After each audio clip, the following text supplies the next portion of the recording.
அப்படி எனக்கு நிறைய நடந்திருக்கு திரௌபதி 2ல. அதெல்லாம் இப்போ பேசி பிரயோஜனம் இல்லை. அந்த தோல்வியை பார்த்துட்டு தான் கற்றுக்கிட்டாது. அது ரொம்ப வருத்தமான விஷயம். நான் இன்னும் அதுலேருந்து வெளியே வரல. ஏன்னா ரொம்ப கஷ்டப்பட்டு எடுத்த படம். இன்னைக்கு சினிமா வந்து முன்னாடி ரசிகர்கள் இருந்த மாதிரி இல்லை. இன்னைக்கு சினிமா வந்து இன்ஃப்ளூயன்சர்ஸ் கையில் இருக்குது. ஒரு படம் வந்து எப்படி ஓடணும், ஓடக்கூடாது, யார் படம் ஜெயிக்கணும், இதெல்லாம் வெளியேருந்து இன்ஃப்ளூயன்சர்ஸ் முடிவு பண்ணுறாங்க. முன்னாடி வந்து விமர்சகர்களும் பத்திரிகையாளர்களும் வந்து நல்ல விமர்சனம் கொடுத்து படங்களை ஜெயிக்க வச்சாங்க. இன்னைக்கு அவங்களையும் தாண்டி சோஷியல் மீடியா இன்ஃப்ளூயன்சர்ஸ் கையில் போயிடுச்சு. அது இன்னைக்கு ஒரு மிகப்பெரிய ஒரு சக்தியாக தான் இருக்குது. அது நல்லதா கெட்டதா தெரியல. ஏன்னா நான் மறுபடியும் சொன்னது தான், சோஷியல் மீடியா இன்ஃப்ளூயன்சர்ஸ் பண்ணுற அவங்க வந்து தன்னோட லாபத்துக்காக காசை வாங்கிக்கிட்டு எந்த படம் ஓடணுன்றதை அவங்க முடிவு பண்ணுறதால நிறைய நல்ல படங்கள் ஓடிடிக்குள்ளே வந்ததுக்கப்புறம் தான் மக்களால் பாராட்டப்படுது. நீங்கள் ட்விட்டர் யூஸ் பண்ணுறவங்களாம் தான் தெரியும், இந்த படம் ஸ்கேம்னு போடுவாங்க ஓடின படத்தை. அது ஏன்னு பார்த்தீங்கன்னா இன்ஃப்ளூயன்சர்ஸால், சோஷியல் மீடியா இன்ஃப்ளூயன்சர்ஸால் அது சின்ன நெட்வொர்க் கிடையாது, நம்ம கண்ணுக்கு தெரியாத ஒரு மிகப்பெரிய ஒரு நெட்வொர்க்காக அது இப்போ இயங்கிட்டுருக்கு. நான் பாதிக்கப்பட்டிருக்கேன். திரௌபதி 2 திரைப்படம் கிட்டத்தட்ட குறைஞ்சது ஒரு 400 இன்ஃப்ளூயன்சர்ஸ் இன்றைக்கி தோத்துட்டாங்க அந்த கட்சி. ஸோ அவங்க சைடில் இருந்து கட்சின்னு இல்லை, கட்சியில் இருக்க சில நபர்கள் அவங்களோட சொந்த சிந்தனைக்காக அதை பயன்படுத்தி ஒரு படத்தையே வந்து மக்கள்கிட்ட கொண்டு போய் சேர்க்காமல் அவ்வளோ நெகட்டிவ் ரிவ்யூஸ் வந்து பிளான் பண்ணி கொண்டு போய் சேர்க்க முடியுது. மக்களும் அதை நம்புகிறாங்க. ஏன்னா நம்ம அதையோ பழகிட்டோம். பெரியவர்கள் அத்தனை பேருக்கும், பாண்டியன் மாஸ்டருக்கும், பெப்சிஜன் மாஸ்டருக்கும், பேரரசு எங்கள் அண்ணன் பேரரசு டைரக்டர் அவர்களுக்கும், ஊடகங்களுக்கும், பத்திரிகையாளர்கள் அத்தனை பேருக்கும் என்னுடைய அன்பான வணக்கங்கள். ரொம்ப சந்தோஷம் இப்படி ஒரு நிகழ்வில் வந்து கலந்துக்கிறது. நான் சமீபமாக எங்கேயும் வரதில்லை. ஏன்னா எனக்கு இந்த திரௌபதி 2லேருந்து கொஞ்சம் வெளியே வரத்துக்கு பெரிய கேப் ஆகிடுச்சு. நான் இதுக்கும் வரமாட்டேன்னு தான் சொன்னேன். என்ன விஷயம்னா அண்ணன் குழந்தைக்கு இல்ல ஒண்ணு இல்ல, அது ஆபரேஷன் நடந்துட்டு இருக்கு. ஆபரேஷன்ல இல்ல அப்படிங்க, அது பல்லுல ஒரு சின்ன பிரச்சனை. ஒரு ஸ்டண்ட் கலைஞர் இயக்குனர் ஆகிறது வந்து சாதாரண விஷயம் இல்லை. அது ஒரு பெரிய முயற்சி. அந்த முயற்சிக்கு வந்து உறுதுணையாக நிற்கணும், துணையாக நிற்கணும் அப்படின்ற ஒரே காரணம் தான் கிளம்பி வந்துட்டேன். எவ்வளோ முக்கியமான வேலையாக இருந்தாலும் விட்டுட்டு. முதல்ல என்னுடைய மனமார்ந்த வாழ்த்துக்கள் சிலம்பம் பட குழுவினருக்கு. இந்த படம் மிகப்பெரிய வெற்றி அடையட்டும். இன்னொரு முக்கியமான காரணம் இருக்குது. அண்ணன் நேற்று எனக்கு ட்ரெய்லர் அனுப்பினார். ட்ரெய்லர் பார்த்தேன். அந்த ட்ரெய்லர் வந்து இது எதை அடிப்படையாக கொண்ட படமாக இருக்குது அப்படின்னா சிலம்பம். இன்றைக்கி நம்ம ஒரு 1000 வருஷத்துக்கு முன்னாடி அங்கேருந்து அப்படியே சில விஷயங்கள்லாம் நம்ம இப்போது இன்னும் நம்ம பயன்படுத்திகிட்டு இருக்கோம். சில விஷயங்கள்லாம் நமக்கு இன்னும் நம்மளை விட்டு விலகாமல் இருக்குன்னா அதில் முக்கியமான ஒரு விஷயம் வந்து சிலம்பம். இது வந்து இப்போ ஆரம்பித்த கலை இல்லை. ஸோ இது தமிழர்களோட மரபு கலை. சிலம்பன் அப்படின்னா முருகன். ஸோ அவர் தான் இந்த சிலம்பத்துக்கு தலைவர். ஒரு சிலம்ப கலையில் அதில் நடக்கிற அரசியல், அதில் இருக்கிற பிரச்சனைகள், அதை வந்து எப்படி ஒரு எளிய மக்களுக்கு கொண்டு போய் சேர்க்கணுன்ற ஒரு உயரிய நோக்கத்தோடு எடுத்திருக்காரு. ட்ரெய்லரை நேற்றே பார்த்ததுக்கப்புறம் நிச்சயமாக அந்த விழாவில் கலந்துக்கணுன்ற ஒரு முன்முடிவோடு தான் அந்த கலந்துருக்கேன். வாழ்த்துக்கள். கூடவே படத்தில் சொல்லியிருக்காரா தெரில, ஒரு முக்கியமான விஷயம் இருக்குது. சிலம்பம் கற்றுக்கிட்டு தேசிய லெவல்லையோ இல்லைனா தமிழ்நாட்டு லெவல்லையோ நீங்கள் வந்து அங்கீகாரம் வாங்கி ஜெயிச்சிட்டிங்கன்னா கவர்மெண்ட் வேலை இருக்குது. அது வந்து படத்தில் சொல்லியிருக்கீங்களா தெரியல. இது பல மாணவர்களுக்கு தெரியாது. நம்ம யூபிஎஸ்சி அந்த மாதிரி பல அரசாங்க வேலைக்கு போகிறதுக்கு பல முயற்சிகள் எடுக்கிறீங்க, படிக்கிறீங்க. விளையாட்டிலும் அது முக்கியமாக சிலம்பத்தில் ஆர்வம் காட்டி சிலம்பத்தில் நீங்கள் வந்து வெற்றியாளர் இருந்தீங்கன்னா கவர்மெண்ட் வேலைக்கு போகலாம். 3% கோட்டா இருக்குது தமிழ்நாட்டில். சிலம்பம் அவ்வளோ முக்கியமான விஷயம். இது எனக்கு வந்து திரௌபதி படம் பண்ணுறப்ப தான் தெரியும். ஏன்னா அதில் என்னோட ஹீரோ வந்து சிலம்பம் கற்றுத்தர ஒரு வாத்தியார் தான், ரிச்சர்ட் சார். அந்த ரோல் பண்ணியிருப்பார். பாண்டியன் மாஸ்டர் தான் அதுக்கும் ட்ரைனிங் கொடுத்தாரு. 2 கையில் சிலம்பம் கற்றுக்க சொன்னேன். ஒரு வாரத்தில் மாஸ்டர் தான் அந்த ட்ரைனிங்கும் கொடுத்தாரு. பாண்டியன் மாஸ்டர் இல்லாமல் எங்கள் எந்த படமும் நடக்காது. எல்லா படத்துக்கும் அவர் ட்ரைனிங் கொடுத்துருவார். 4 பேர் அனுப்பிடுவேன். மாஸ்டர் சொன்னார், எனக்கு வருத்தமாக தான் இந்த திரௌபதி 2 நான் ரிலீஸ் பண்ண டைம் தப்பு மாஸ்டர். என் மேலே தான் அது வந்து முழுக்க நான் வந்து ப்ரொடியூசர்கிட்ட ஃபைட் பண்ணி நாங்கள் ஒரு டேட் வச்சுருந்தோம், ஜனவரி 30 இல்லைனா ஃபெப்ரவரியில் ரிலீஸ் பண்ணலான்னு. ஜனநாயகன் டேட் மாறி இங்கே முன்னாடி பின்னாடி போனதால் அந்த பொங்கல்னு ஒரு பெரிய கேப் எடுத்ததால் ப்ரொடியூசர் வந்து பொங்கலுக்கு வந்துடலாம் அப்படின்னு சொன்னார். நான் சண்டை போட்டு எலெக்ஷன் வரைக்கும் நிப்பாட்டியிருக்கணும் அந்த படத்தை. இல்லைனா நான் சொன்ன டேட்டில் வந்திருக்கணும். அது தப்பு. நிறைய விஷயங்கள் சினிமாவில் கற்றுக்கிறேன். முதல் தடவையாக நான் அந்த தோல்வியை பார்த்துட்டு தான் கற்றுக்கிட்டாது. அது ரொம்ப வருத்தமான விஷயம். அது இன்னும் அதுலேருந்து வெளியே வரல. ஏன்னா ரொம்ப கஷ்டப்பட்டு எடுத்த படம்.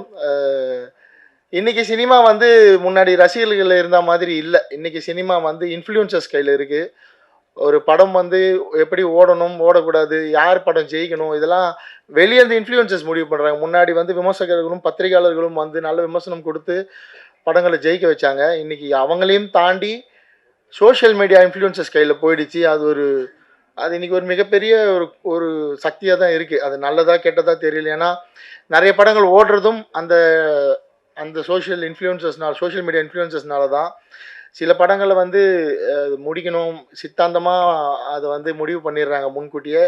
அப்படி எனக்கு நிறைய நடந்திருக்கு திரௌபதி 2ல். அதெல்லாம் இப்போ பேசி பிரயோஜனம் இல்லை, பேச வேண்டிய மேடையும் இது இல்லை. ஸோ ஆனால் ஓடிடியில் கொண்டு வந்து சேர்க்கணும் அந்த படத்தை. அங்கேயுமே எனக்கு வந்து அரசியல் நிறைய தலையிட்டு திரௌபதி 2 ஓடிடியிலும் கொண்டு வர முடியல. அதனால் இந்த இடத்துல ஒரு முக்கியமான கோரிக்கை இவனு வச்சிடறேன். மத்திய அரசில் வேவ்ஸ் அப்படின்ற ஒரு ஓடிடி இருக்குது. நம்ம தமிழ் சினிமாலே எத்தனை பேருக்கு தெரியும் தெரியல, பேரரசு சாருக்கே தெரியுமான்னு தெரியல. அரசாங்கத்தின் சார்பில் 2024ஆம் ஆண்டு வேவ்ஸ் அப்படின்னு ஒரு ஓடிடி பிரச்சார் பாரதி அஃபிஷியலாகவே லான்ச் பண்ணி இன்னைக்கு அதில் வந்து ஆயிரக்கணக்கான படங்கள் இருக்குது. ஹிந்தி படங்கள், மராத்தி, கன்னடா படங்கள் வரைக்கும் அதில் போயிட்டு நிறைய பேர் வந்து அதில் வந்து எதுவும் காசு கொடுக்க மாட்டாங்க. நீங்கள் எல்லா படத்தையும் அதில் போயிட்டு ஸ்ட்ரீம் பண்ணலாம். ஒரு ஹவருக்கு வந்து 6 ரூபாய் கொடுப்பாங்க மக்கள் படம் பார்த்தா. கவர்மெண்ட் வந்து அதை வந்து பே பண்ணுறாங்க. அந்த மாதிரி தமிழ்நாடு அரசு இன்னைக்கு வந்து நம்ம தமிழ் சினிமாவில் இருந்த ஒரு மிகப்பெரிய கதாநாயகன் திரு மாண்புமிகு விஜய் சார் அவர்கள் இன்னைக்கு முதலமைச்சராக மாறி இருக்காரு. ஸோ அவருக்கு இந்த நேரத்தில் ஒரு கோரிக்கை, தமிழ் சினிமாவுக்குன்னு ஒரு பிரத்யேகமான ஒரு ஓடிடி நீங்கள் வந்து உருவாக்கணும். எப்படி மத்திய அரசால் அதை கட்டுப்படுத்தி நடத்த முடியுதோ வெற்றிகரமாக வேவ்ஸ்ன்ற பேரில், அது மாதிரி தமிழ்நாடு அரசும் அதை வந்து நடத்தலாம். நீங்கள் உங்களுக்கு அதை பற்றின புரிதல் நிறைய இருக்கும் விஜய் சார். ஸோ இந்த நேரத்தில் ஒரு கோரிக்கை வச்சுக்கிறேன். என்னென்னா, இப்போது சிலம்ப மாதிரி படங்கள்லாம் நிச்சயமாக ஓடிடி வந்து அவ்வளோ சீக்கிரம் வந்து எட்டி கூட பார்க்க மாட்டாங்க, ப்ரிஃபர் கூட பண்ண மாட்டாங்க. ஏன்னா அதுவுமே ஒரு பெரிய லாபிக்குள்ளே இருக்குது. ஒரு சிலர் தன்னுடைய சொந்த செல்வாக்கை பயன்படுத்தி மட்டுமே ஓடிடிக்குள்ளே வந்து படங்கள் வித்துட்டு இருக்கிற காலமாக இருக்குது. நல்ல படங்கள் எடுத்தாலாம் ஓடிடிக்குள்ளே போகிறது அவ்வளோ ஈஸி இல்லை. நம்ம வந்து அமேசான் மாதிரி ஓடிடி தளங்களில் ஃப்ரீயாக படம் கொடுக்குறோம். படம் பார்த்துட்டு பேப்பர் வியூ ஆப்ஷனில் கொடுங்கன்னா கூட அதுலேயுமே நிறைய உள்ள அரசியல் இருக்குது. எந்த படத்தை உள்ளே கொண்டு வரணும் கொண்டு வரக்கூடாதுன்ற வரைக்கும் நிறைய அரசியல் நடந்துகிட்ருக்கு. அது சினிமாவுக்கு ஆரோக்கியமான விஷயம் இல்லை. அதனால தான் சினிமா இவ்வளோ பெரிய வீழ்ச்சியை கண்டிருக்கு. இதை பற்றி யாரும் கவலையும் பட மாட்டாங்க. எந்த ப்ரொடியூசர் சங்கத்தில் தலைவராக இருக்கவங்களோ நிர்வாகியாக இருக்கவங்களோ இது ஒரு பெரிய விஷயமா எடுத்துக்க மாட்டாங்க. அவங்களோட பிரச்சனையோட வந்து தாண்டி கடந்து போயிடுறாங்க. அது கியூப் பற்றியும் நிறைய நானும் வேறு சார் இப்போ பேசணும். கியூப்லேயுமே நம்ம கட்டுற பணம் வந்து ப்ரொடியூசர் கவுன்சில் தலையிட்டா நிறைய சின்ன படங்கள் ஒரு 100 தேட்டருக்குள்ளே வர படங்களுக்கெல்லாம் வந்து கியூப் வந்து 15,000 16,000 சார்ஜ் பண்ண வேண்டிய அவசியம் இல்லை. ஒரு தேட்டரில் நம்ம வந்து ஒரு ஷோ ஒரு வாரத்துக்கு ஓட்டுறதுக்கு 16,000 கிட்டத்தட்ட கட்ட வேண்டியது இருக்குது. இப்போ சிலம்பம் மாதிரி படம் வந்து 100 தேட்டரில் ஓடணுன்னா நீங்கள் யோசிச்சு பாருங்கள், 16 லட்சம் கியூபுக்கு மட்டும் கட்டணும். அதில் எவ்வளோ கலெக்ஷன் வரும், அதுலேருந்து என்ன லாபம் வரும்லாம் தெரியாது. ஸோ நம்ம கட்ட வேண்டிய பணம், அதுக்கப்புறம் விளம்பரம் இருக்குது, பேப்பர் ஆடு இருக்குது, பிரிண்ட் பப்ளிசிட்டி இருக்குது, கொஞ்சமாவது நம்ம வந்து ப்ரெஸ்ஸு சார்ந்ததுக்கு செலவு பண்ணோம். இந்த மாதிரி ஃபங்க்ஷன் நடத்துகிறோன்னா ஒரு பெரிய பொருள் செலவு இருக்குது. ஸோ ஒரு சின்ன படம் தேட்டரில் ரிலீஸ் ஆகிறதுக்கு இன்றைக்கி வந்து 30 லட்சம் தேவைப்படக்கூடிய சூழல் இருக்குது. ஸோ கியூப் நிறுவனம் கொஞ்சம் அதை மறுபரிசீலனை பண்ணி தயாரிப்பாளர் சங்கமும் கொஞ்சம் அவங்க கூட பேசி ஒரு 100 தேட்டருக்குள்ளே ரிலீஸ் பண்ணுற படங்களுக்காக அது வந்து மானியம் வாங்கி கொடுக்கணும். அது முன்னாடி இருந்தது, அந்த நடைமுறை திரும்ப இல்லை இப்போ. ஸோ அதை சரி பண்ணி கொடுங்க. அப்போ தான் இவங்கெல்லாம் வந்து ஒரு நிகழ்ச்சி நடத்தி இங்கேருந்து ஒரு 20 நாளுக்குள்ளே தேட்டருக்கு வர முடியும். அவ்வளோ ஈஸி இல்லை. இந்த மாதிரி ஒரு நிகழ்ச்சி நடத்திட்டு சந்தோஷமாக இதே சந்தோஷத்தோட படத்தை தேட்டருக்கு கொண்டு போகிறது. சிசேரியன் மாதிரி அது ஒரு 3 மடங்கு சிசேரியன் ஒரு படத்தை தேட்டருக்கு கொண்டு போகிறது அவ்வளோ கஷ்டம். ஸோ தமிழ்நாடு அரசு தயவு செஞ்சு ஒரு ஓடிடி பிளாட்ஃபார்மை க்ரியேட் பண்ணி, அதே மாதிரி பெர் ஹவர் 6 rupees கொடுக்க முடியலனா கூட streaming charges per hours 4 rupees கொடுத்து சின்ன படங்கள் நிறைய படங்களை வந்து ஓடிடிக்குள்ளே கொண்டு வந்து மக்கள்கிட்ட கொண்டு போய் சேர்க்கறதுக்கு நீங்கள் ஹெல்ப் பண்ணணும். ஏன்னா நான் மறுபடியும் சொன்னது தான், சோஷியல் மீடியா இன்ஃப்ளூயன்சஸ் பண்ணுற அவங்க வந்து தன்னோட லாபத்துக்காக காசை வாங்கிக்கிட்டு எந்த படம் ஓடணுன்றதை அவங்க முடிவு பண்ணுறதால நிறைய நல்ல படங்கள் ஓடிடிக்குள்ளே வந்ததுக்கப்புறம் தான் மக்களால் பாராட்டப்படுது. நிறைய ஓடின படங்கள் ஓடிடிக்குள்ளே வந்ததுக்கப்புறம் மக்களால் வந்து விமர்சிக்கப்படுது. இது இந்த படம் எப்படா ஓடிச்சு, இது ஸ்கேமு. நீங்கள் ட்விட்டர் யூஸ் பண்ணுறவங்களாம் தான் தெரியும், இந்த படம் ஸ்கேமுன்னு போடுவாங்க ஓடின படத்தை. அது ஏன்னு பார்த்தீங்கன்னா இன்ஃப்ளூயன்சஸால், சோஷியல் மீடியா இன்ஃப்ளூயன்சஸால் அது சின்ன நெட்வொர்க் கிடையாது, நம்ம கண்ணுக்கு தெரியாத ஒரு மிகப்பெரிய ஒரு நெட்வொர்க்காக அது இப்போ இயங்கிட்டுருக்கு. நான் பாதிக்கப்பட்டிருக்கேன். திரௌபதி 2 திரைப்படம் கிட்டத்தட்ட ஒரு குறைஞ்சது ஒரு 400 இன்ஃப்ளூயன்சஸ் இன்றைக்கி தோத்துட்டாங்க அந்த கட்சி. ஸோ அவங்க சைடில் இருந்து கட்சின்னு இல்லை, கட்சியில் இருக்க சில நபர்கள் அவங்களோட சொந்த சிந்தனைக்காக அதை பயன்படுத்தி ஒரு படத்தையே வந்து மக்கள்கிட்ட கொண்டு போய் சேர்க்காமல் அவ்வளோ நெகட்டிவ் ரிவ்யூஸ் வந்து பிளான் பண்ணி கொண்டு போய் சேர்க்க முடியுது. மக்களும் அதை நம்புகிறாங்க. ஏன்னா நம்ம அதையே பழகிட்டோம். புக் மை ஷோவில் என்ன ரேட்டிங் இருக்குது. இப்போ இந்த சிலம்பம் படம் ரிலீஸ் ஆகிறதுக்கு அன்றைக்கே வந்து என்னால் இவர் ஒரு 1,00,000 செலவு பண்ணாருன்னா புக் மை ஷோவில் என்னால் 9.5 ரேட்டிங்ஸ் வாங்கி தர முடியும். அப்படி ஒரு ஆப்ஷன் இருக்குது. ஆனால் நம்ம மக்கள் வந்து அந்த ரேட்டிங்ஸை தான் நம்புகிறாங்க. அதெல்லாம் இன்ஃப்ளூயன்சஸ் மார்க்கெட்டிங். பணம் இருக்கிறவங்க, பெரிய பணம் செலவு பண்ணுறவங்க, ஒரு 50 கோடி 60 கோடியில் படம் எடுக்கிறவங்க ஈஸியாக 6 கோடி ரூபா செலவு பண்ணி அவங்களால மார்க்கெட் பண்ண முடியும். இந்த மாதிரியான படங்கள், இந்த மாதிரி இந்த பிரசாத் லேப் வந்து கிட்டத்தட்ட ஒரு மாதத்துக்கு 25 படங்கள் பார்க்குது. அவங்களாம் வந்து எப்படி தேட்டரில் போய் படத்தை ஓட்ட முடியும்? ஸோ இதெல்லாம் புரிஞ்சுக்கணும். இதெல்லாம் எங்கே பேசுகிறது தெரில. இந்த மாதிரி மேடை கிடைச்சா தான் பேச முடியும். ஸோ இவ்வளோ பேர் கஷ்டப்பட்டுருக்காங்க. இந்த கனவுகள் எவ்வளோ இருக்கும். அத்தனை சிலம்பம் பயிற்சி பெற்ற மாணவர்களுக்கு வந்து இதில் நடிச்சிருக்காங்க. நம்மளை மக்கள் கொண்டாடிட மாட்டாங்களான்னு எவ்வளோ கனவு இருக்கும். அதெல்லாம் நீங்கள் எப்படி சாத்தியப்படுத்த போகிறீங்க தெரில. ஆனால் படம் முடிஞ்சு இதுக்கு பல பேர் ஒத்துழைச்சிருப்பாங்க, பல பேர் உதவி பண்ணியிருப்பாங்க. மியூசிக் டைரக்டர் சார் வந்து எவ்வளோ குவாலிட்டியாக ஒர்க் பண்ணியிருக்காரு. அவர் பேசுகிறப்பே தெரியுது அவரோட குவாலிட்டி. கேமராமேன் ஆகட்டும், ஒர்க் பண்ண ஒரு சின்ன டெக்னீஷியன் வரைக்குமே சொல்கிறேன்.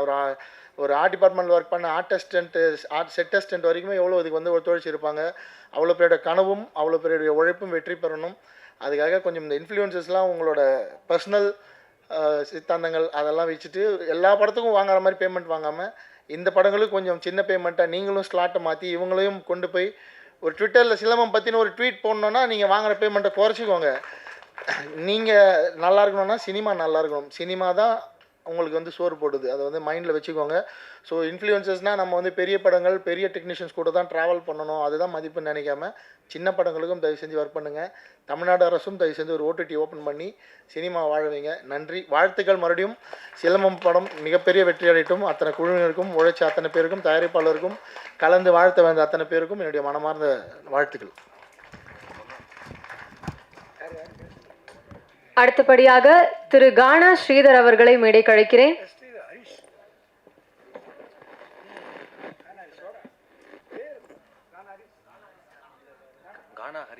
கானா ஹரிஷ் அவர்களை மேடைக்கு அழைக்கிறேன்.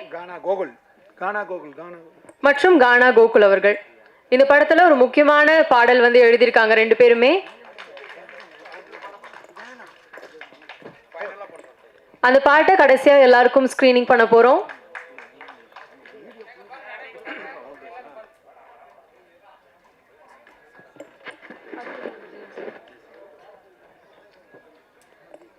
அடுத்ததாக பேச வருவது ஸ்டண்ட் மாஸ்டர், ஆக்டர், நம்ம எல்லாருக்கும் ரொம்ப பரிச்சயப்பட்ட ஒரு மிக சிறந்த நடிகர் பெப்சி விஜயன் சார் அவர்களை அன்போடு பேச அழைக்கிறேன்.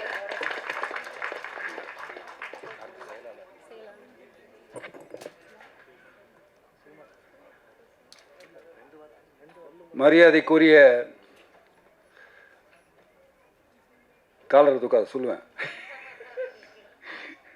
இயக்குனர் பேரரசு அவர்களே மற்றும் மேடையில் அமர்ந்திருக்கும் இயக்குநர்களே, தென்னிந்திய திரைப்பட சென்ட் இயக்குநர்கள் சென்ட் நடிகர் யூனியன் தலைவர் அசோக் அவர்களே, செயலாளர் சுகுமார் அவர்களே, பொருளாளர் ஜான் அவர்களே, இங்கே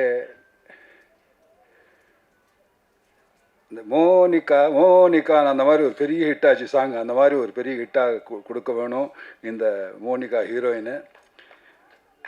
அஜித் சாரை பற்றி சொல்ல வேண்டியதே இல்லை.